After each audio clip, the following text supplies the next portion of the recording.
प्रवृत्ती म्हणजे दुसऱ्याला देण्याचीही यायला पाहिजे. सहयोगात कुंडलिनी जागृत होते आणि तुम्ही आत्मास्वरूप होता. आणि आत्म्याचं तत्त्व म्हणजे सूर्यासारखं सगळ्यांना देण्यासारखं. तुम्ही माझा फोटो पाहिला, त्याच्यामध्ये माझ्या हृदयावर एवढा मोठा सूर्य आला. खरोखर माझ्या हृदयात सूर्य आहे. आणि त्या सूर्याच्याचमुळे माझ्यामध्ये म्हणजे मला कधीही असं वाटत नाही की यांच्याकडनं हे लुबाडून घ्या. म्हणजे हे कसं काय ते मला समजत नाही. कुठून डोक्याच्या कोणत्या भागातनं हा विचार येतो हे मला माहिती नाही की हे घ्यावं यांच्याकडनं लुबाडून. हे कसला काय प्रकार आहे. तो तर सहयोगात आलाच नाही पाहिजे. पण आपल्याकडनं काय देता येईल, रोज डोकं लावायचं. काय आपण करू शकतो बरं. आता आपण कोणची हे करू शकतो. तुमच्या राहुरीला सुद्धा आम्ही एक संस्था सुरू केलेली आहे. त्याचं नाव आम्ही सहज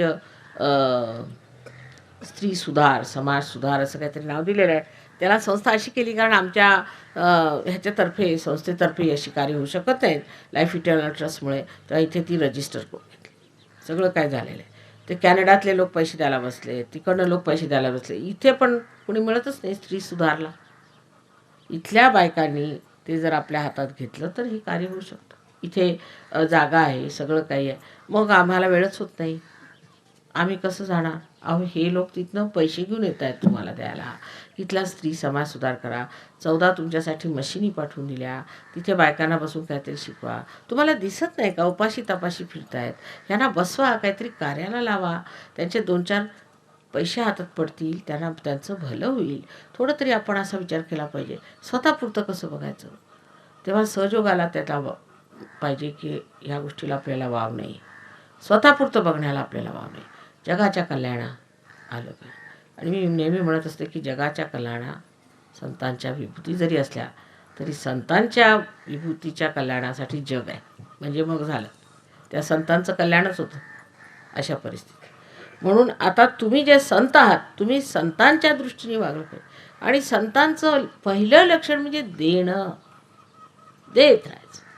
कोणत्याही संतांनी कोणाचं काही लुबाडलेलं आपण तरी काय ऐकलं नाही. आणि मग तो संतच राहतो. ते त्याच्या डोक्यातच येत नाही. तेव्हा आपण आपल्या परीने काय देऊ शकतो, किती प्रेम देऊ शकतो, किती लोकांचं भलं करू शकतो, इकडे लक्ष आपण घातलं पाहिजे. आणि आजकालचे जसे हे सार्वजनिक कार्य निघाली आहेत इलेक्शन वगैरेसाठी, तसली काही न करता निस्वार्थ भावाने, ज्याला आपण आईच्या प्रेमाला निर्वाज्य असं म्हणतो, त्याच्यावरती काही व्याजच नाही, असं जे अटूट वाहणारं अनंतापर्यंत जाणारं असं जे प्रेम आहे ते देताना तुम्हाला आपोआप सुचेल की काय काय केलं पाहिजे. हळूहळू सुधारणा झाली पाहिजे. सर्व सहयोगांच्या तर्फे काही ना काहीतरी घटित झालं पाहिजे. आणि ह्या बाबतीला आपण थोडा तरी वेळ दिला पाहिजे. वेळ देऊन त्याच्यामध्ये लागलं पाहिजे, मेहनत केली पाहिजे. माताजी आल्या म्हणजे एकदा लेक्चर झालं मग संपलं असं नको. या लोकांनी पुष्कळ कामं केली, शाळा सुरू केलेल्या आहेत, आणखीन पुष्कळ समाज सुधाराचे काम करतायत. आपण तसं काहीतरी सुरुवात केली पाहिजे. नाहीतर सहयोग म्हणजे नुसतं आत्मसाक्षात्कार होऊन आनंदाच्या सागरात पोहणारे सगळे आळसेश्वर असं नको व्हायला. आपण दुसऱ्यांची काय मदत केली, इकडे तिकडे डोळे चारीकडे फिरून बघावं. यांच्याकडे आपण प्रेमाने दृष्टी घालावी आणि बघावं की आपल्या हातून काय कार्य होतं. अजून माझं हिंदुस्थानात येणं झालं नाही. आल्यावर तुम्ही बघाल सगळ्यांना मी कामाला लावणार आहे. तेव्हा आधीच सुरुवात केलेली बरी. मी काही सहयोग म्हणजे नुसते बसून इथे ध्यान धारणा करण्यासाठी सहयोग मुळीच नाही. असं ध्यान करायला कशाला सहज, मी हिमालयावर जा. इथे राहून सहयोग जर करायचा असला तर त्या सहयोगातून लोकांचं भलं झालं पाहिजे. आणि आजकालचे जे सार्वजनिक कार्य त्या पद्धतीचं मुळीच करायचं. खरोखर कार्य सिद्ध केलं पाहिजे. तरच म्हटलं पाहिजे की आम्ही सहयोग हा स्थापित केला. आता माझी पुष्कळ स्तुती झाली, मी ऐकली पुष्कळ स्तुती, गाणं ऐकलं, फार बरं वाटलं, सगळं काही संतोष झाला, लोकांनी ओळखलं वगैरे वगैरे वगैरे. पण एक गोष्ट ओळखली पाहिजे की तुम्ही काय आहात ते जाणण्यासाठी कार्य केलं पाहिजे. नाहीतर तुम्ही स्वतःला आरशात बघू शकत नाही. तुम्हाला काय दिलं ते तुम्हाला दिसलं पाहिजे. जसं तुम्ही पूर्वी घरात स्वयंपाक करत होता, मुलाबाळांना बघत होता, तशी जर तुमची परिस्थिती असली आणि त्याला बिलकुलच सार्वजनिक किंवा सामूहिक स्वरूप आलेलं नाही तर सहयोग मिळवून तरी तुम्ही काय मिळवलं मला समजत. जसेच्या तसे. तेव्हा पुढल्या वर्षी आल्यावरती निदान तरी सगळ्यांनी सांगितलं पाहिजे किती तुम्ही वडाची झाडं लावली, पहिली गोष्ट. दुसरी, तुम्ही कोणचं सामूहिक कार्य केलं ते मला ऐकायला मिळालं पाहिजे. कोणचं ना कोणचं सामूहिक कार्य तुम्हाला बघितलं तर ते तुमच्या नजरेत येईल आणि तुम्ही ते करू शकता आणि व्यवस्थित करू शकता. त्याला काहीही पैशाची गरज लागत नाही, नुसती मनाची तयारी पाहिजे. हा सहयोग जेव्हा मी उभा केला होता तेव्हा एका बाईवर तिला पार करून एका पैशाच्या आधाराशिवाय करू नये मला त्यावेळेला मुळीच कोणत्याच तऱ्हेचा सपोर्ट नव्हता.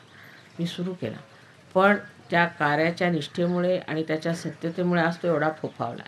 आता तुमच्या प्रत्येकीवर, प्रत्येक माणसावर, प्रत्येक बाईवर ही एक मोठी जबाबदारी आहे की आम्ही सहजयोगाला लोकांची ओळख करून देताना काही ना काही त्याचा पडताळा दिला.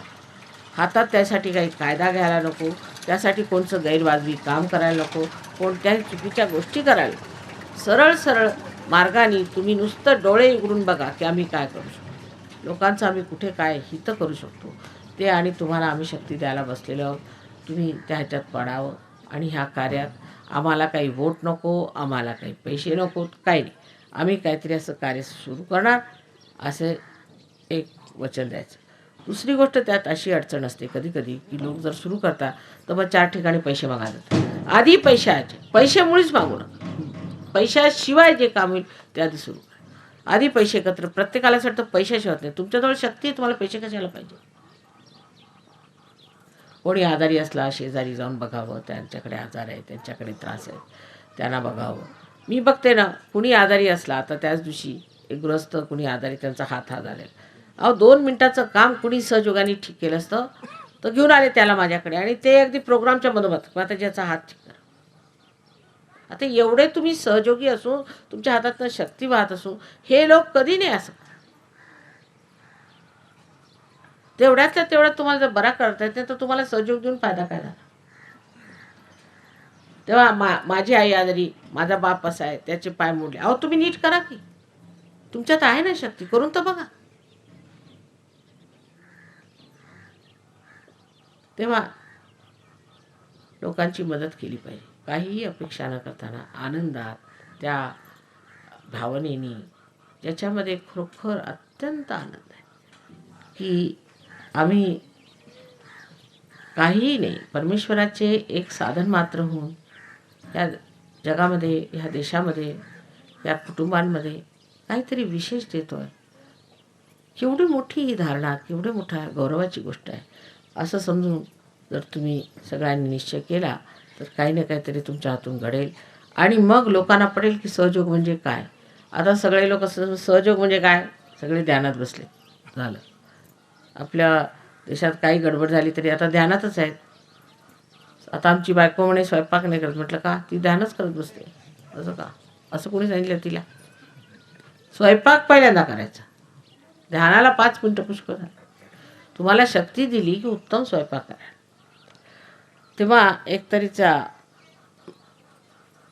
आपल्यामध्ये विश्वास असायला पाहिजे आणि कार्याची क्षमता असायला पाहिजे.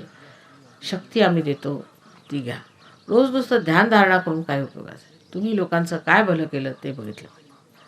तुमचं भलं झालं, आमचं भलं व्हावं, माझ्या मुलाचं ठीक करा, माझी नोकरी ठीक करा, माझं आईला ठीक करा, बापाला ठीक करा, अमक्याला ठीक करा, माझ्या घरी या, अमकं करा, तमकं करा, सगळं माझ्यावरच अधिकार. आणि तुम्ही काय करणार.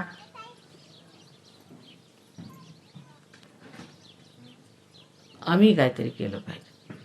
माताजींना आम्ही करून दाखवू काहीतरी विशेष, असा मानाचाही या करावा. आणि माझ्यासमोर खरोखर असं चित्र उभं आहे की सहयोगी जाऊन जे वर्णन ज्ञानेश्वरांनी केलेलं आहे, बोलते पियुषांचे सागर, पियुषांचे सागर, ते कुठे ते बघायचं आहे मला. तर सगळ्यांना आजच्या या सुदिनी गोड गोड आशीर्वाद हा की सगळ्यांनी सगळ्यांचं उत्तम करावं, भलं करावं, सगळ्यांना प्रेमाने वागवावं आणि प्रेमाने बोलावं.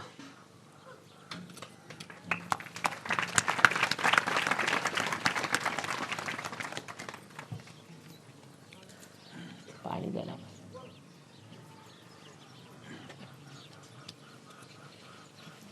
सर्वांनी असे हार करून श्री मातांच्या प्रेमाला आणि आता दिलेल्या आशीर्वादाला आम्ही वचनबद्ध राहू.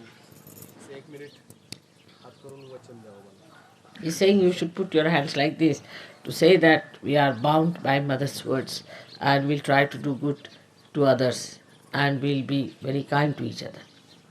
त्या संक्रांतीच्या शुभमुहूर्तावर सर्वांनी मनोमन श्री माताजींना वचन द्या. I've been telling them that we have to be collective, not among only Sahajogis, but with others also. We should see what's around us, what's wrong, where, how we can help.